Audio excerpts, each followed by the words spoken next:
제가 한 절, 여러분께서 한 절 교독하도록 하겠습니다. 유대를 떠나 다시 갈릴리로 가실새 사마리아에 있는 수가라 하는 동네에 이르니 야곱이 그 아들 요셉에게 준 땅이 가깝고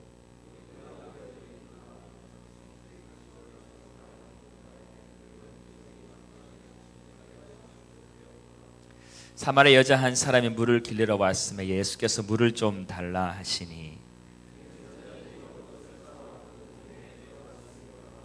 사마리아 여자가 이르되 당신은 유대인으로서 어찌하여 사마리아 여자인 나에게 물을 달라 하나이까 하니 이는 유대인이 사마리아인과 상종하지 아니함이러라.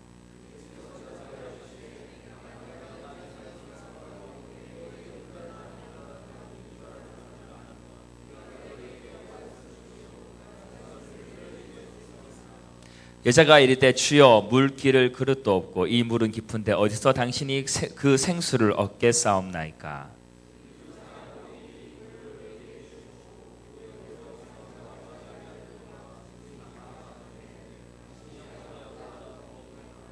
예수께서 대답하여 이르시되 이 물을 마시는 자마다 다시 목 마르려니와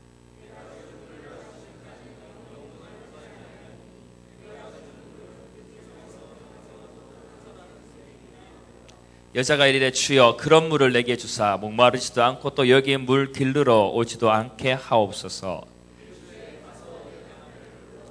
여자가 대답하여 이르되 나는 남편이 없나이다. 예수께서 이르시되 내가 남편이 없다 하는 말이 옳도다.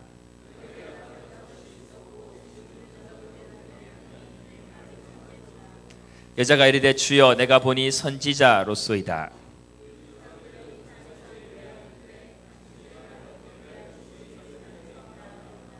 예수께서 이르시되 여자여 내 말을 믿으라. 이 산에서도 말고 예루살렘에서도 말고 너희가 아버지께 예배할 때가 이르리라.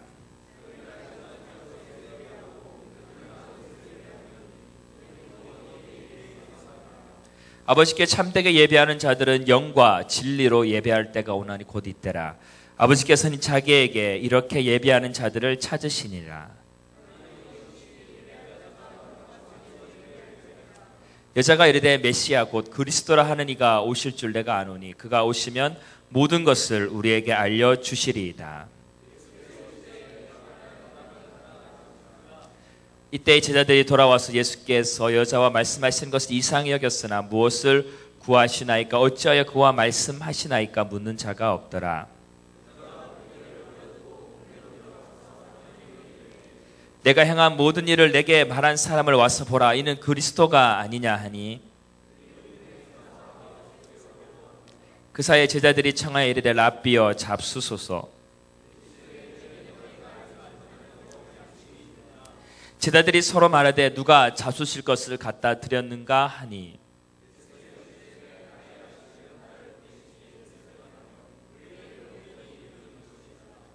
너희는 넉 달이 지나야 추수할 때가 이르겠다 하지 아니하느냐. 그러나 나는 너희에게 이르노니 너희 눈을 들어 밭을 보라. 희어져 추수하게 되었도다.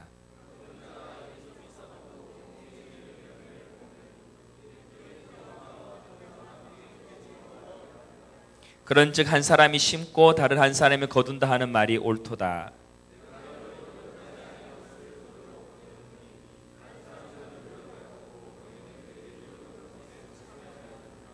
여자의 말이 내가 행한 모든 것을 그가 내게 말하였다 증언하므로 그 동네 중에 많은 사마리아인이 예수를 믿는지라.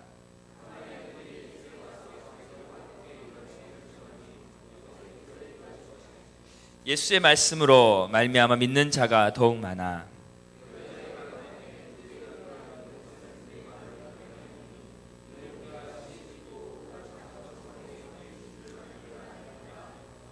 아멘. 하나님이 찾으시는 예배자라는 제목으로 오늘 말씀 나누기를 원합니다. 오늘 주님께서 4절 말씀에 사마리아를 통과하여야 하겠는지라 라고 말씀하십니다. 주님의 의지가 담겨 있죠. 이 사마리아라는 땅은 북이스라엘의 수도죠. 그래서 남유다가 생각할 때 북이스라엘 사람들은 변절자 민족이죠. 같은 민족인데 주님을 멀리하고 타협하고 그래서 하나님을 버린 민족, 하지만 하나님을 찾는 민족, 하여튼 좀 마음에 안 드는 민족이죠. 그래서 그 수도 이 사마리아를 가는데 이제 예수님께서 유다와 이제 갈릴리로 이제 가실 때 그 사이에 이제 그 사마리아 성이 있었죠. 그런데 이 유대인들의 얘기를 피해서 갔죠. 왜냐하면 부정타니까 다 피해서 갔는데 예수님이 통과해야 하겠는지라. 여기서 예수님의 의지가 드러납니다. 모든 사람은 그 길을 비켜갔을지라도 예수님이 이 길을 걸어가야 되겠다라는 것이죠. 그래서 예수님의 역사는 이 의지에서 시작되고 한 사람을 향한 주님의 마음에서 시작됩니다. 어쩌면 이 주님의 마음이 오늘 우리를 향한 마음인지 아닌가 싶습니다.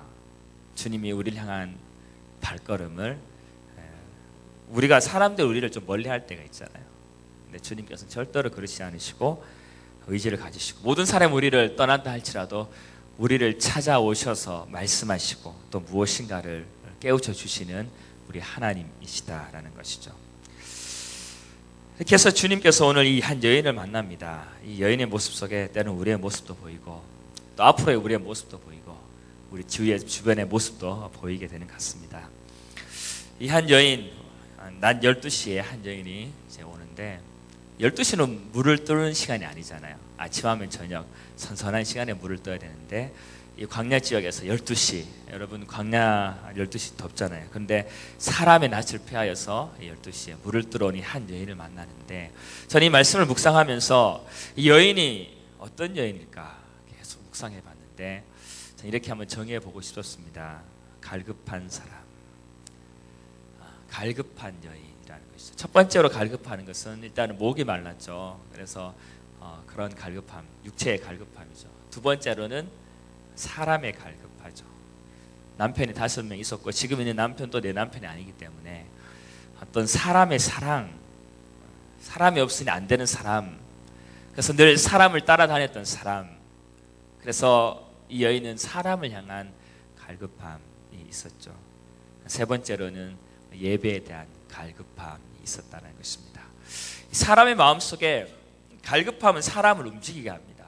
여인이 갈급하였기 때문에 이제 물을 찾아가고 남자의 사랑이 갈급하였기 때문에 남자를 바꾸게 되고 바꿨는지 차였는지는 모르겠지만 하여튼 그렇게 되고 또 갈급하였기 때문에 예배를 묻게 되고 그렇습니다. 우리의 마음속에 이 갈급함이 있다는 것이죠. 그래서 이 갈급함은 우리의 인생을 이끌어갑니다. 우리의 걸음을 이끌어가고 우리 인생의 선택을 이끌어가게 된다는 것이죠. 근데 오늘 이 여인이 예수 그리스도를 만남으로 어떻게 이 갈급함, 마음 깊은 곳에서 사람의 본능, 어쩌면 본능이죠. 본능에서 오는 이 갈급함을 만족이 되었는지 함께 보기를 원합니다. 처음 말씀 보면은 예수께서 대답하여 이르시되 내가 만일 하나님의 선물과 내게 물 좀 달라 하는 이가 누군지 알았더라면 내가 그에게 구하여서 그가 생수를 내게 주었으리라. 물이라는 주제로 예수님이 이제 이 여인과 이야기를 하죠. 어쩌면 예수님께서 우리 삶 속에 말씀을 걸어오실 때가 있는 줄 압니다. 오늘 예수님께서 이 사마리아 여인과 말씀을 걸어오는 주제는 물이었고 또 이제 후반부에 보면은 제자들과 이제 말씀한 주제는 먹을 것이었죠. 근데 그것은 언제나 예수님은 영적인 진리로 이끌어 가시는 것이죠.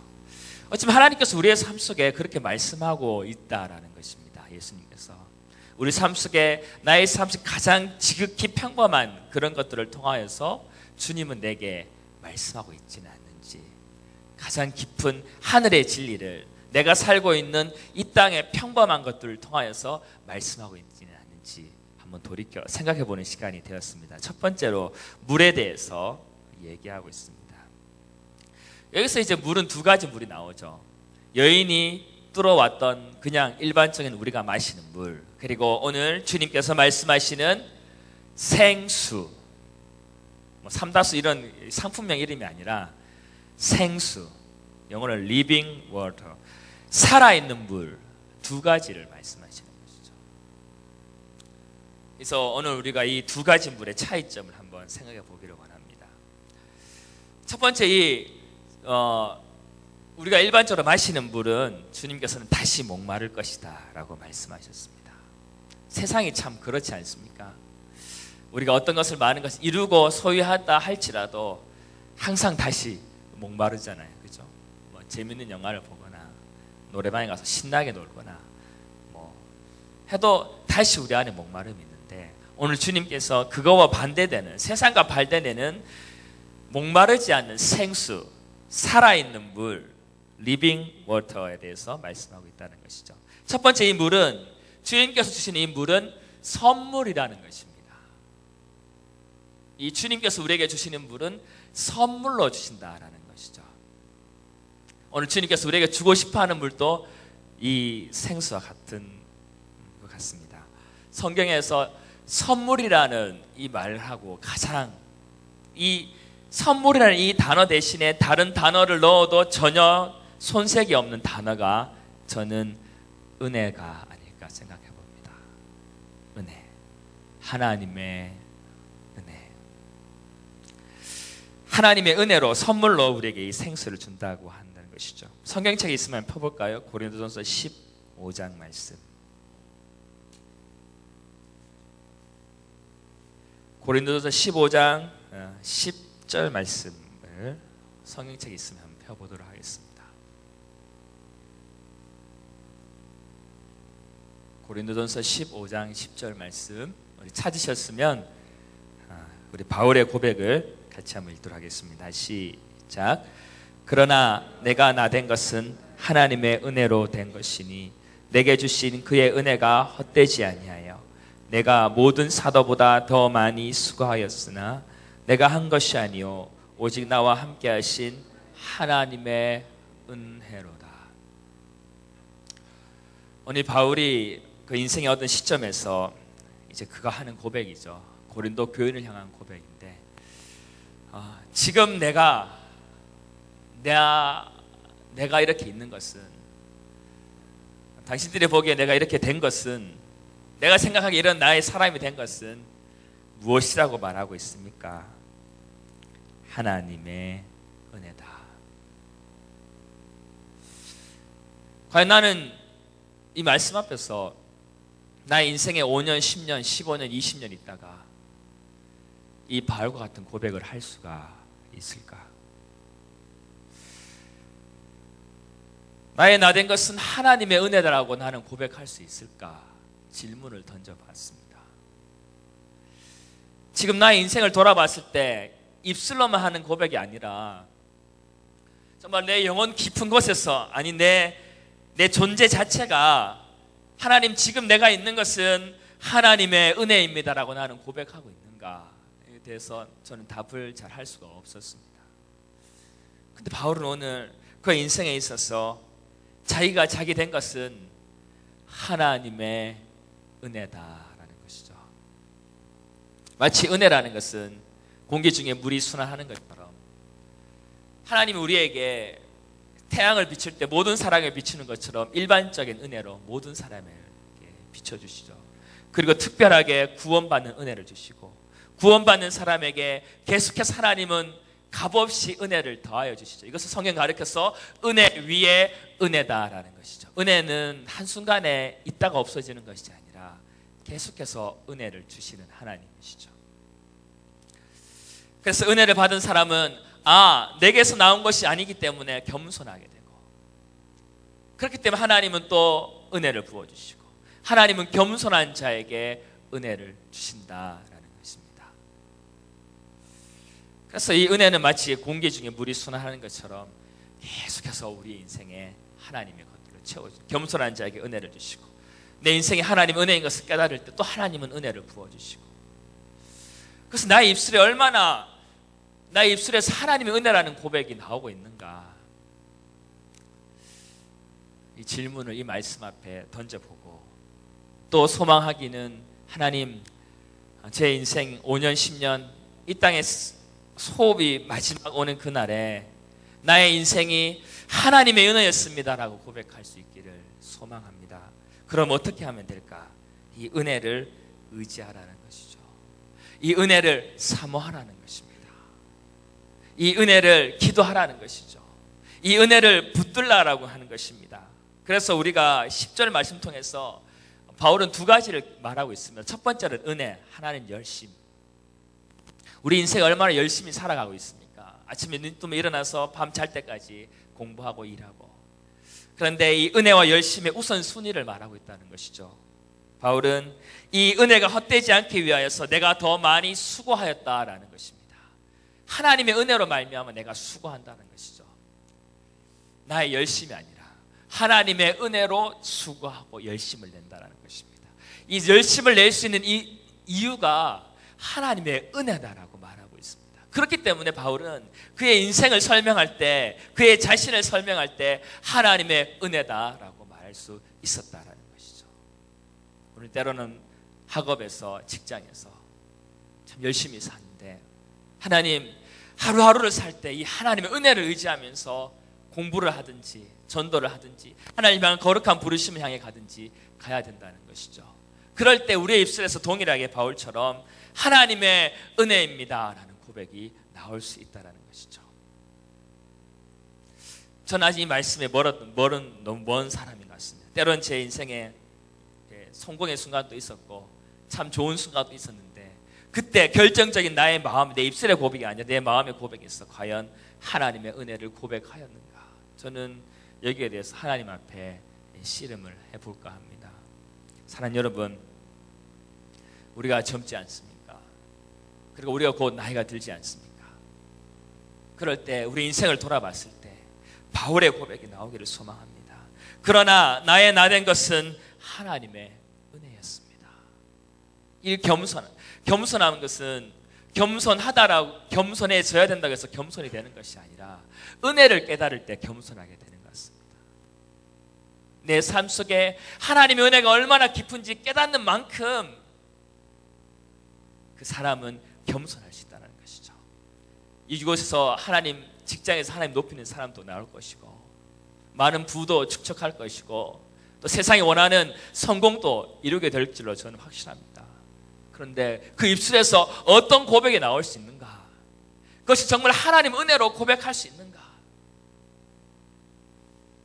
오늘 우리 바울의 고백이 우리의 고백 될 수 있도록 하나님의 은혜를 사모하고 의지하는 저와 여러분이 되었으면 좋겠습니다. 다시 돌아가서 오늘 말씀 통해서 이 생수는 어떤 특징이 있습니까? 솟아난다는 것이죠.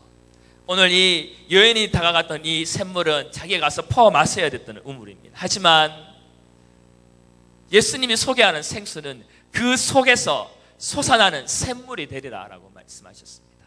이것이 예수 믿는 자의 삶의 모습입니다. 우리는 세상의 외부에 있는 행복을 찾아다녔지만 예수를 믿고 나서는 행복, 만족함은 이 내 영혼 깊은 곳에서 솟아난다라는 것이죠.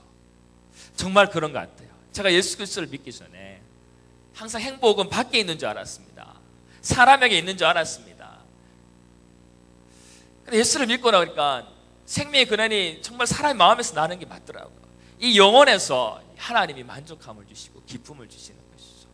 찾아가지 않아도 되는 인생, 내 영혼 깊은 곳에서 생수가 흘러나오는 인생, 그것이 예수 믿는 예수님이 약속하신 생수의 인생이죠.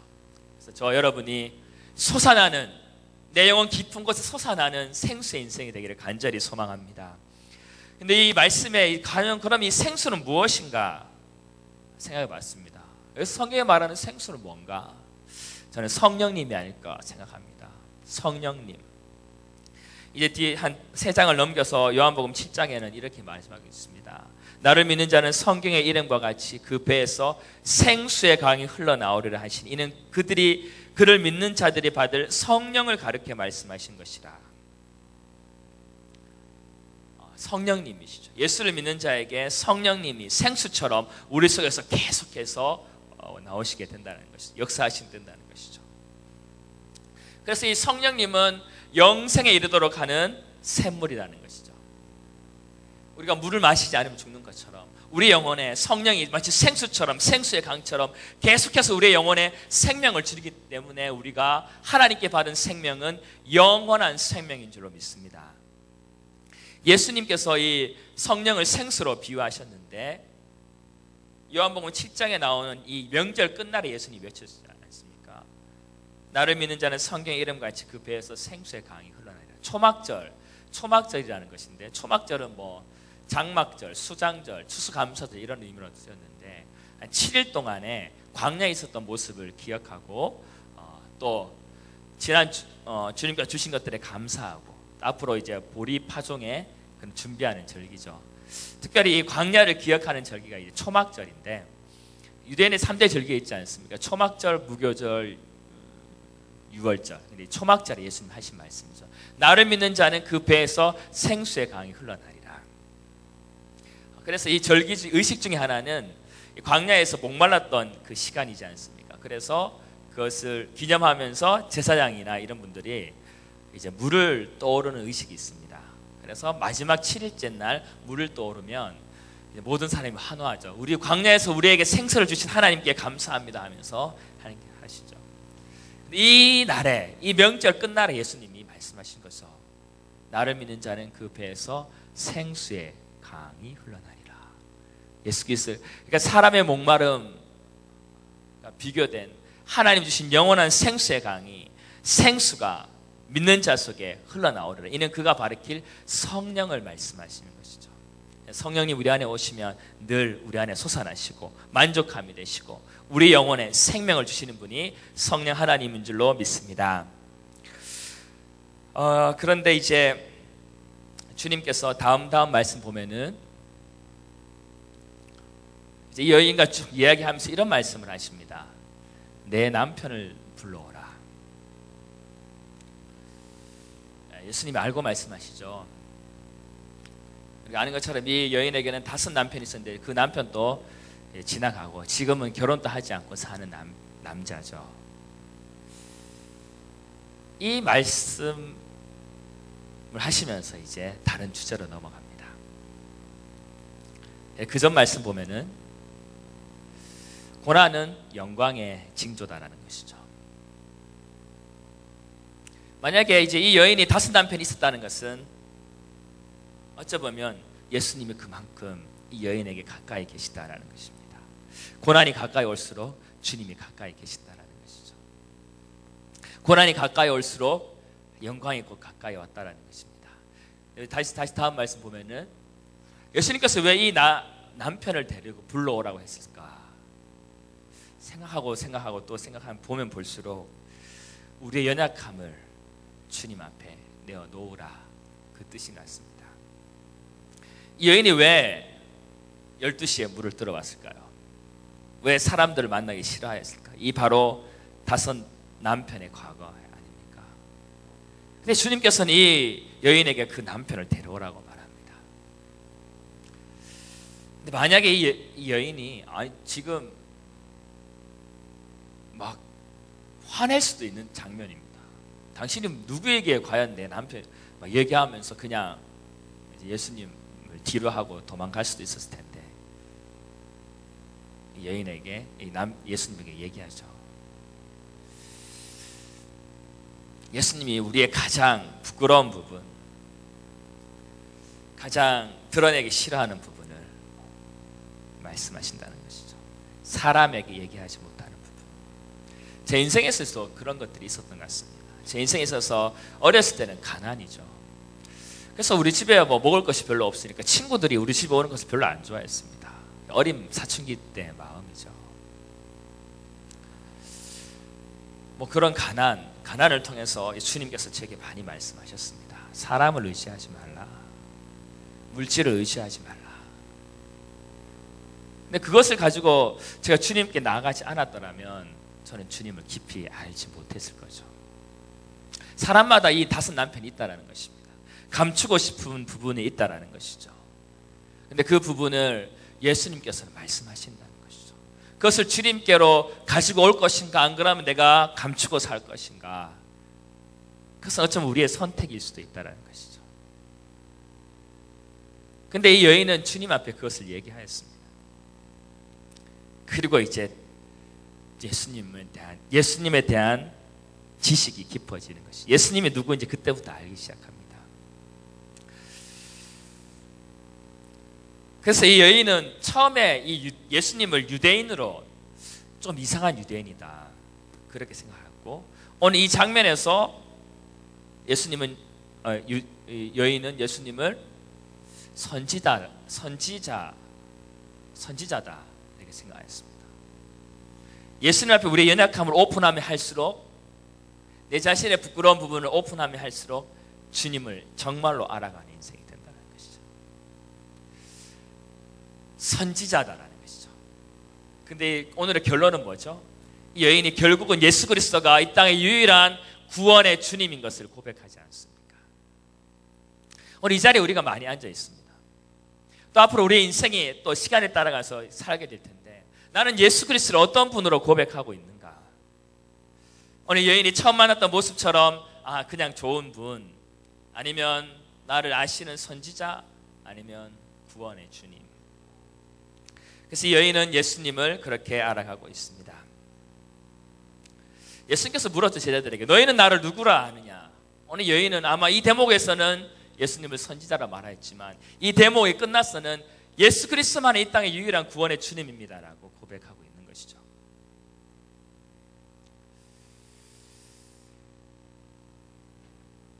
그래서 이 여인의 이제 대화가 바뀝니다. 선지자에게 묻고 싶은 딱 한 가지가 이 여인의 마음속에 있었어요. 뭐냐 하면은 예배입니다. 우리 다음 말씀 볼까요?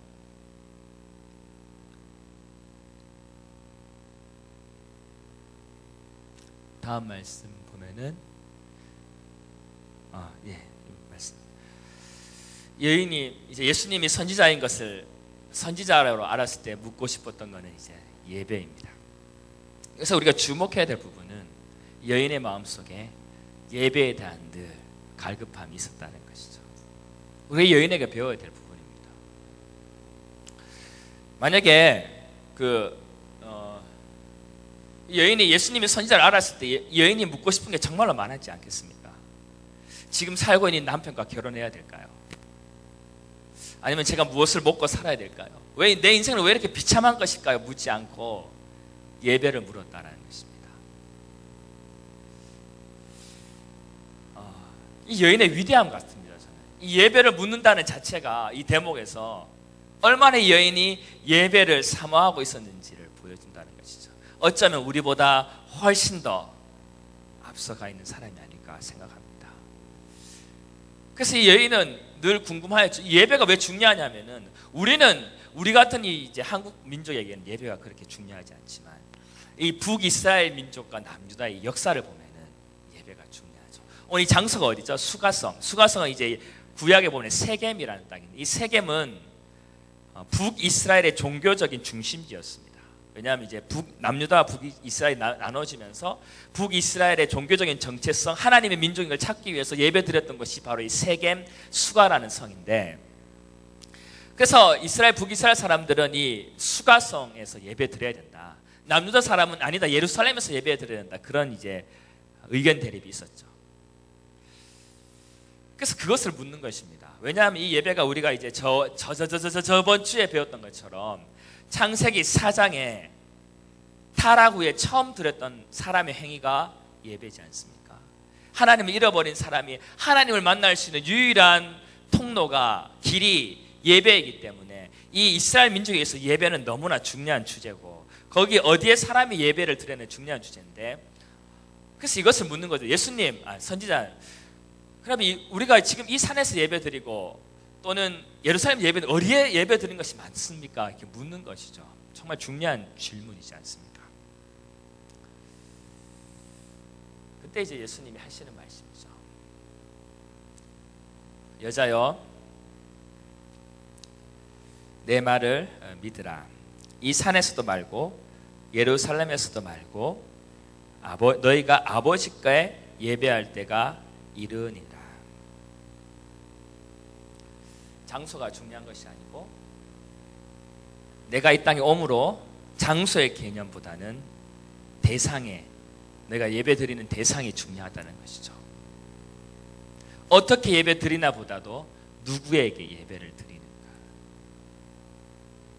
나는 지금 누구에게 예배를 드리고 있는가, 이것이 가장 중요하다라고 주님은 말씀하고 있습니다. 아버지께 예배할 때가 이르니라. 저는 이 말씀을 처음 읽을 때 예수님 단지 우리 주일날 예배 드리는 이것을 말씀하시는 줄 알았습니다. 그런데 이것을 묵상하면 할수록 그게 아니라는 것이죠. 예배라는 것은 아버지께 예배 드리는데, 우리 다음 말씀 보면은 하나님은 영이시니 예배하는 자가 영과 진리로 예배할지라. 여기서 영은 영어로는 대문자로 S가 돼 있거든요. 스피릿, 성령님이잖아요. 성령 안에서 진리, 하나님이 아버지가 누구인지 아는 그것이 예배다라는 것이죠. 그래서 제가 묵상하면 할수록 이 요한복음 4장의 예배는 단지 주일 낮 여기에 드리는 예배가 아니라 우리의 삶 속에서 하나님께 대한 것을 말하고 있다는 것이죠. 제가 적용해 보았습니다. 성령 안에서 하나님 아버지가 누구인지에 대한 고백, 그것이 진리지 않습니까? 그것이 예배인데 그 예배를 하나님 원하시는데 제가 적용을 하면서 길을 가다가 이제 여기 앞에 조경이 잘 돼 있어서 꽃들이 있었습니다. 저녁 때쯤 돼서 해가 지고 그래서 하나님 아버지께 이 말씀을 적용하면서 고백을 해봤어요. 하나님 아버지, 이 꽃을 지으신 분은 하나님이십니다. 고백하니까 내 마음속에 성령께서 말씀하신 것 같았습니다. 이것이 예배다라는 것이죠. 하나님이 우리 삶 속에서 하나님이 누구인지, 하나님 아버지께서 누구인지에 대한 고백을 드리는 것이 그것이 곧 예배일 수 있다라는 것이죠. 그래서 하나님은 이렇게 예배하는 자들을 찾으십니다. 그래서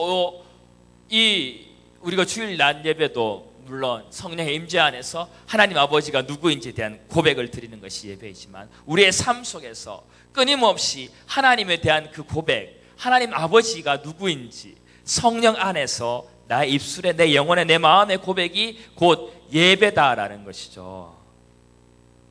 이것이 하나님께 나가는 길이고 하나님이 찾으시는 사람이라는 것입니다. 그래서 다음 말씀에 보면은 예배하는 자들을 찾으신다는 것이죠.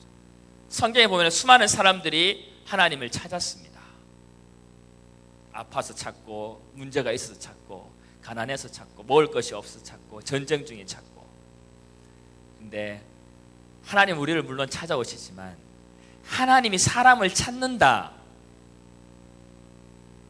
하나님이 사람을 마치 모래 속에서 진주를 찾는 것처럼, 금광에서 금을 찾는 것처럼 찾는다라는 이 표현은 제가 보기에는 많지는 않은 것 같습니다. 근데 그 사람이 누군지 아십니까? 예배자라는 것이죠. 하나님이 찾으시는 사람이 있는데 예배자라는 것입니다. 우리 삶 속에서 하나님과의 만남, 성령 안에서 하나님이 누구인지 끊임없는 고백을 드리는 사람, 그 예배자, 하나님이 찾으신다는 것이죠. 제가 성경 통해서 연구하고 싶은 부분이 이 부분입니다. 하나님은 과연 사람을 찾으셔서 그 찾음받은 사람에게 어떤 일이 일어났을까? 우리 구약에 보면 오벳에돔 뭐 이런 이야기들이 있죠. 하나님이 과연 사람을 찾을 때 사람에게는 어떤 일이 일어날까? 사람에게 어떤 축복이 부어질까? 깊이 묵상하고 연구하고 싶은 주제 중에 하나입니다. 예배자 중에 한 사람이 다윗이지 않습니까? 하나님이 왜 이새의 8번째 아들 다윗을 찾으셨는가? 이 말씀에 근거해 볼 때 다윗은 예배자라는 것입니다. 하나님이 왜 엘리야를 이스라엘 민족의 가장 탁월한 선자로 세우셨는가? 우상과 싸워서 결코 우상에게 예배를 주지 않는 그 예배자였기 때문에 하나님은 엘리야를 택하지 않으셨는가? 오늘날 그렇다면 하나님은 누구를 찾고 있는가? 예배자라는 것입니다. 하나님의 은혜의 선물을 알고 그 안에서 영생을 누리고 하나님 아버지를 끊임없이 고백하는 예배자, 하나님이 찾으시는 사람인 줄로 믿습니다.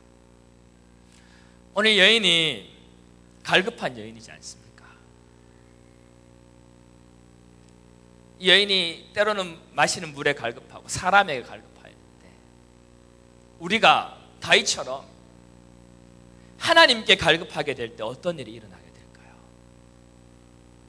하나님을 찾게 된다는 것이죠. 하나님의 마음이 무엇인가?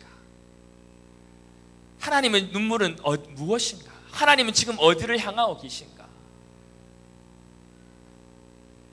하나님을 갈급한 사람, 예배자.